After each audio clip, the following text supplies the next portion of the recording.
You ever have one of those moments where somebody threatens to bulldoze everything you've ever loved and all you can do is smile, knowing they just made the worst mistake of their life?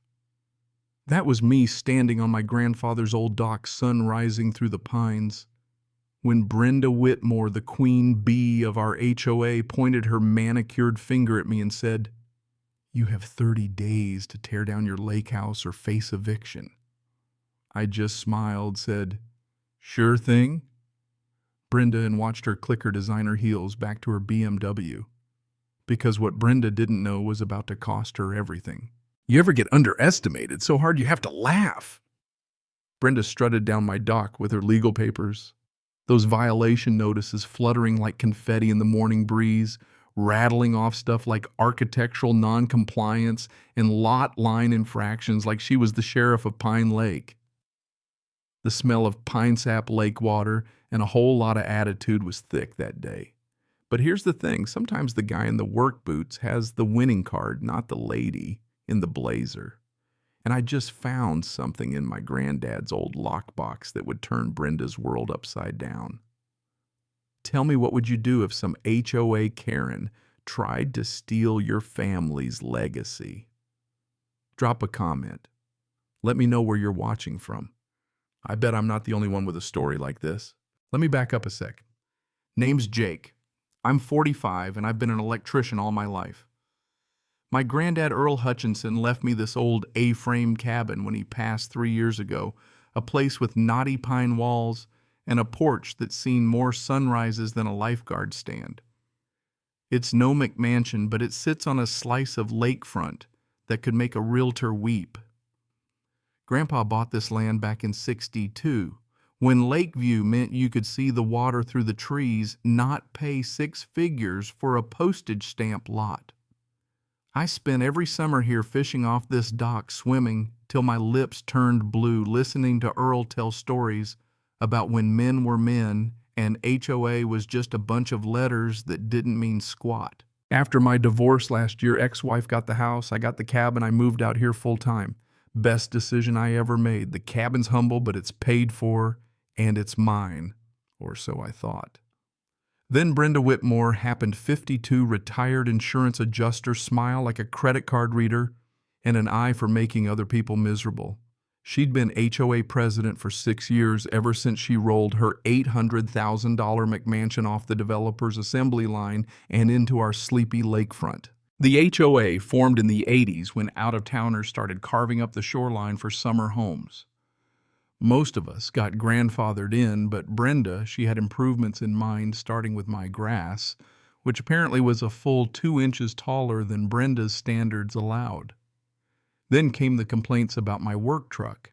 Apparently, diesel fumes aren't lakefront appropriate.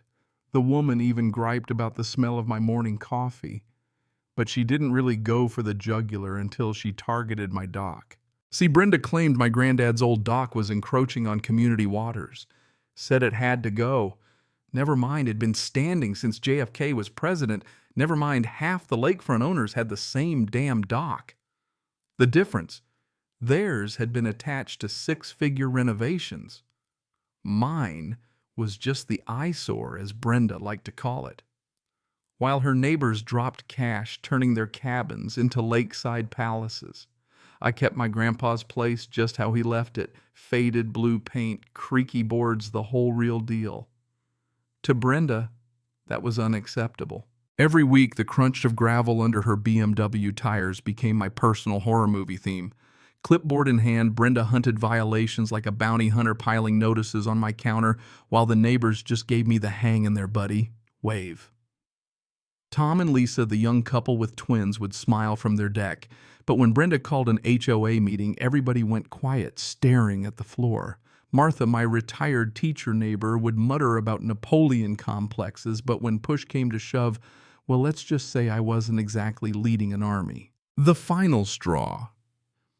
Tuesday morning, July. My coffee's still steaming. I'm watching a blue heron stalk the shallows, and here comes Brenda, flanked by an attorney who looked like he'd rather be getting a root canal. 30 days to demolish or we'll do it for you, she said, waving legal papers thick enough to stop a bullet. That's when I grinned and remembered Grandpa's old saying, always hide the important stuff where the government would never look. Time for a treasure hunt. Brenda kicked it into overdrive. First, a real eviction notice, legal papers with more stamps than a passport. 15 grand in administrative costs. Then an emergency HOA meeting at the community center, complete with vanilla candles and the sweet, sour smell of desperation. Neighbors shuffled in looking like they'd rather be at the dentist. While Brenda spun tales about me lowering property values, I spent my days at the courthouse digging through files so old the paper felt like it would crumble if you sneezed. Found a few surprises, too. Thursday night, I walked into the meeting with a manila folder bulging with documents. The room was so quiet you could have heard a mosquito sneeze. Brenda tried to run the show charts photos, a PowerPoint that made my cabin look like a crack house.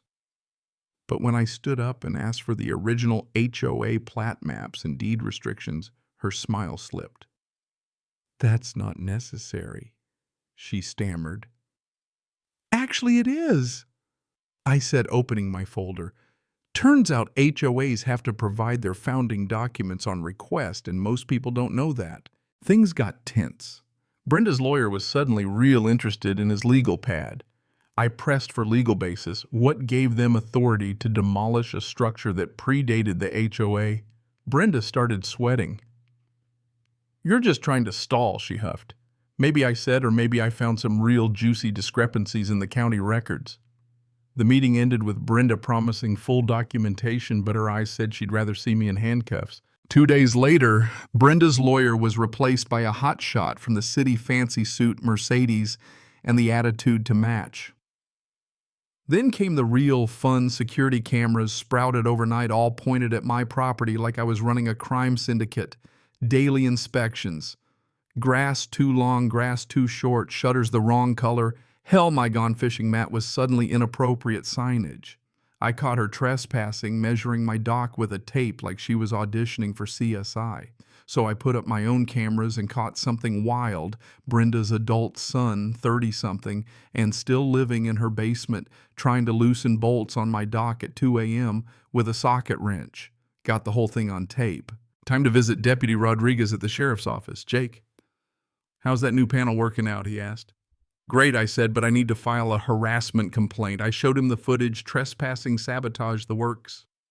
Miguel's face went dead serious. "You're complaint number 4 this year," he said. Brenda had been harassing a whole roster of folks, elderly couple, single mom, a vet with PTSD. Turns out her own septic tank had failed inspection 3 years ago, but she was too busy policing everyone else to fix it. I was building my case, but Brenda was going nuclear petitioning for modernization to force out anyone who wouldn't upgrade, then slamming the community with a $25,000 special assessment for phantom improvements. My insurance company called. They'd gotten an anonymous tip claiming my septic system was a hazard.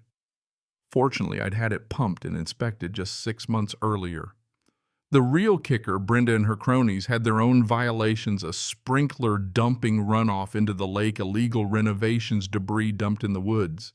So I documented everything, photos, dates, witnesses, and sent it to the county and state environmental agencies.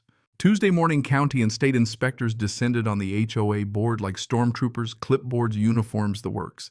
By afternoon, Brenda and her allies were scrambling. That evening, Tom, the quiet neighbor, came by with his wife Lisa and a folder. "Brenda threatened us," Tom said. Lisa added, "Martha's been keeping records. Brenda's threatened half the neighborhood." Suddenly, the silence was breaking. People started realizing the only power Brenda had was the power they gave her. Martha found something huge in old HOA minutes, original land surveys that didn't match what Brenda claimed.